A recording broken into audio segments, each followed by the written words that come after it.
let's go on. Let's move on. Where do I want to go next? Okay. Because that was some of the main shit. But let's see what the ignorant folks is talking about. What's the craziest shit you done seen or heard motherfucker say? Shit.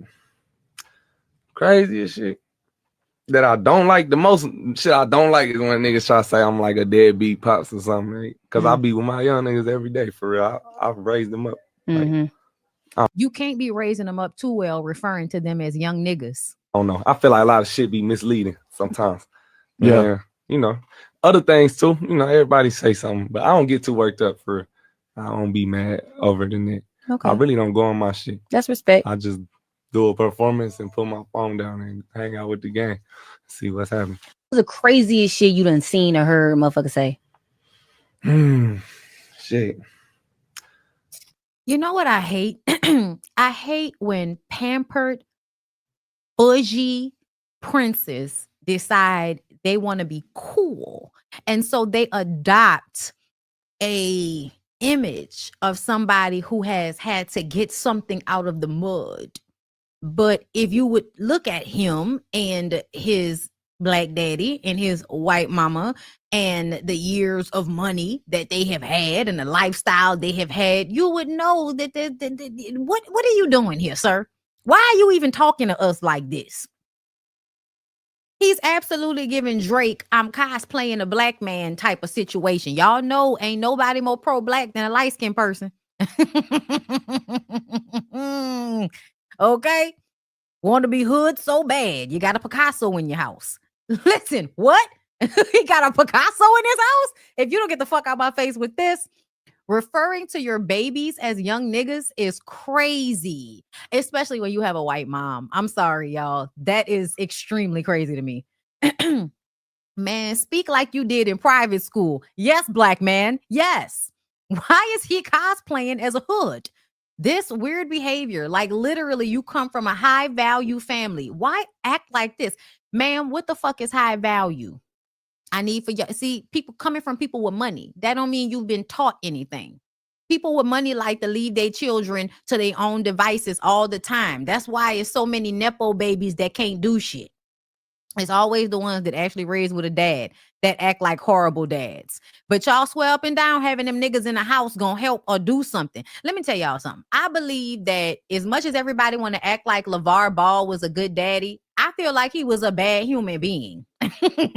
The way he talked to that wife when she had that stroke, that nigga is a terrible person. Just because people take care of their responsibilities, because it's a projection of their image. A lot of black men have a projection of their image, meaning that it looks good for me to take care of my children, for me to have a white wife and my little biracial children and try to force them into the NBA and all of that.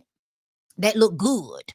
You know what I'm saying? But it doesn't mean that they are actually good people, that they are instilling good things into their children. You're obvious. I mean, what could you possibly have instilled in this man? Because he seems very disrespectful and nonchalant about family, about women, about his children. So I would look at this man and decipher that his daddy, even though his daddy was there, his daddy still was not shit. Mentally and emotionally. Speaking of which, I was reading some of the comments from the last video, and y'all know how we was talking about Raymond Santana trying to become council member or something in New York. And a person from Atlanta said that they go to school with her daughter and that he's a very nice man and he does a lot of advocacy, and that's why he should be a politician.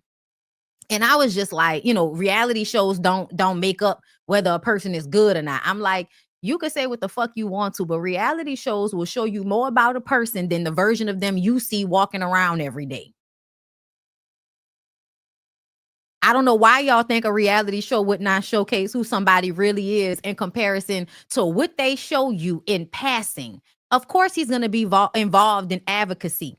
That's a part of his image. But I would like to remind y'all how many grapists have large histories of giving money to HBCUs and schools. It's a lot of times because they have to make up for the fucked up things they do in private. I just need for y'all to recognize you can't possibly know if somebody is a good person because you know their daughter and you met them in passing and they were so nice and they do advocacy. That does not mean anything. And I really want y'all to pay attention to the way these niggas treat women like shit and y'all still pat them on the back.